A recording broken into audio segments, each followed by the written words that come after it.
The power of water is often underestimated, even more so when it is used in the generation of power, and the potential energy that can be devastating if uncontrolled.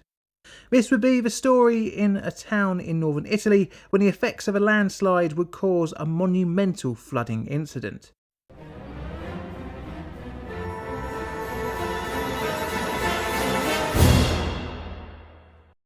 I think this is the first time that we've covered an incident in Italy, so salve! Today's disaster is tragic, as the loss of human life was so sudden and dramatic. The disaster at the Vajont Dam could have been avoided, however improper surveys and lack of proactive action led to a disaster overtopping. Today I'm going to rate this subject here on my plainly difficult disaster scale. One of the tallest dams in the world sits disused at the foot of Monte Toc, 60 miles north of Venice. The structure hoped to offer clean energy for the northern region of Italy, taking over 30 years from conception to construction, a time in which spanned a world war and several political changes in the country. When the construction was completed in 1960, a shocking disaster was not on the minds of the workers when they congratulated themselves on the monumental project just 3 years later. But how could an engineering marvel turn into a living nightmare? The first seed of a dam in the Vajont Gorge was traced back to the 1920s. However, a couple of little-known world events got in the way of the construction plans, and work would begin in the 1950s after one of the little-known events and a drastic government change of sorts was undertaken. SADE operated with a monopoly in the region. Ground was broken in 1956 in the Vajont Torrent, with works being mostly completed by 1959, with inauguration in 1960. During construction works, the project's licence was extended to allow the dam to be raised by an additional 61 metres from the original plans, making it the world's tallest dam at the time. In doing so, increasing the retention capacity to 169 million cubic metres instead of the 58 million cubic metres originally envisioned. The design of the dam made use of a double curve arch made of concrete 261 metres high with a width of 160 metres. Intended to provide as much electricity as possible, the structure impressively loomed over the village of Longarone. Longarone was a small town on the banks of the Piave River. Its history goes all the way back to its establishment of a municipality in 1806, however the settlement's history goes all the way back to the Middle Ages.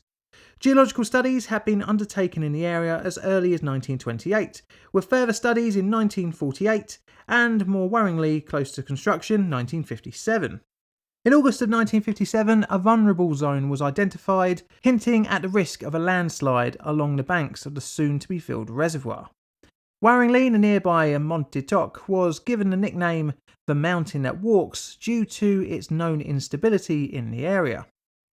A local newspaper highlighted the local fears and legal action was taken against it for spreading false news and disturbing the peace. The basin began to be filled in early 1960 and within a couple of months small earth movements were recorded.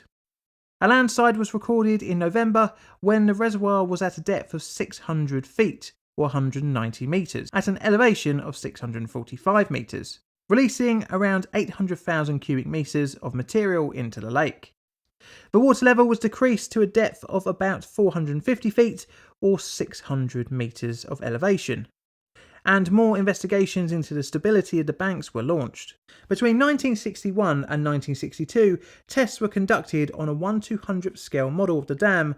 The results led to a maximum filling elevation of 700 metres being set for the dam. Once again, the lake was filled in 1962 up to the limit of 700 metres of elevation, and once again movement was recorded in the banks and local residents reported cracks appearing on homes. Again, the water level was decreased, stopping the seismic activity. During 1963, the dam was filled above its limit at 750 metres. And again, the land around the dam and reservoir became unstable, with land shakes and movements of up to 1.2 inches per day were recorded, and this number was increasing daily. The dam's ownership changed from a privately owned monopoly to a government-owned company named ENEL. The higher water level was exacerbated by large levels of precipitation during the summer, which also fed into the bank's instability. Worried, the operator decided to lower the reservoir level again, but this proved slow work. By September, daily ground movements had increased to around 8.5 inches. A road that ran along the lake had deformed beyond use, and by October disaster was inevitable, with Monte Doc's south side collapsing with movement at around 1 metre per day. On the 9th of October around 10:30 p.m. the landslip began. Over 260 million cubic metres of earth and rock slid down the mountain at speeds of near 90 kilometres an hour, creating a deafening roar as the material hurtled towards the lake.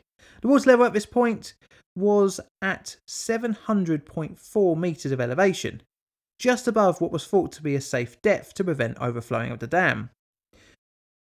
The landslip cut off the electricity supply to Longarone, plunging the doomed town into darkness. As the mass of material from the mountain entered the reservoir, it displaced the water within, creating deadly tidal waves. It was predicted the volume of the slide was about twice the volume of the water held behind the Vaillant Dam.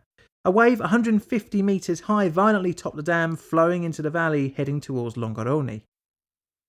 Powerful airstreams first hit, then the water and massive rock and mud flowed through the town, decimating everything in its wake.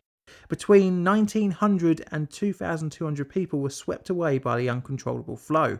As seen here in these before and after photos, the massive material had flattened Longarone, which was once a vibrant town, was now a flat plain of mud. The dam itself was largely intact, apart from a few outlying buildings for electrical management and control. The main structure had only minor damage to the top of its masonry. The destruction was inconceivable, and the clean-up efforts would run into millions of man-hours and even more in lira. Over 10,000 people were mobilised for the recovery and clean-up efforts led by the Italian army, and many were volunteers. The works utilised hundreds of vehicles, including bulldozers, helicopters, trucks and other construction equipment, to try and recover any survivors and bodies. Around 73 people were saved from the waters and rubble. Some 1,600 drowned bodies were found, with only around half of them eventually being identified. It is thought that around 350 families were entirely lost, leading to the many unidentified victims. On Sunday the 13th of October, a mass ceremony was held for the endless line of coffins. The site was selected on farmland nearby. In hindsight, the dam should never really have been built where it was, due to the large instability of the region, and unfortunately the alarm bells were duly ignored. Even at a fraction of the reservoir being filled, instability was recorded. But unfortunately, like with many construction disasters, once enough money has been spent on a project, it has to be completed, even against the evidence screaming the opposite. On the 11th of October 1963, an investigation commission was appointed to determine the cause of the catastrophe and to find out who was responsible. This led to 1968, and on the 20th of February, the assigned Belluno magistrate summoned 11 individuals to stand on trial on counts of negligent manslaughter due to the disaster being preventable. 3 would die before sentencing, with the remaining 8 mostly being acquitted due to lack of evidence. However, the lead engineer was sentenced in 1977 to 5 years of jail time, although this was later reduced to 1 year. On the 15th of February 1997, the Belluno Civil and Penal Court sentenced the private company who originally built the dam to compensate the town of Longarone for damages totalling 55 billion lira, covering property, non-property and moral damages, plus another 526 million lira for fees. Longarone was rebuilt with a population today of around 4,000. A pumping station was installed to keep the reservoir level low, and a bypass tunnel was installed for water to flow around the dam. Although still in situ, the dam is unused for its original purpose. The disaster highlights that it isn't always the dam itself that can fail, but everything else around it. And at Vaillant, it seems that it was the right dam, but in the wrong place. I hope you enjoyed the video. If you'd like to support the channel financially, you can on Patreon from $1 per creation, and that gets you access to votes and early access to future videos. I have YouTube membership as well from 99p per month, and that gets you early access to videos as well. Check me out on Twitter, and also if you'd like to wear my merch, you can purchase it at my Teespring store.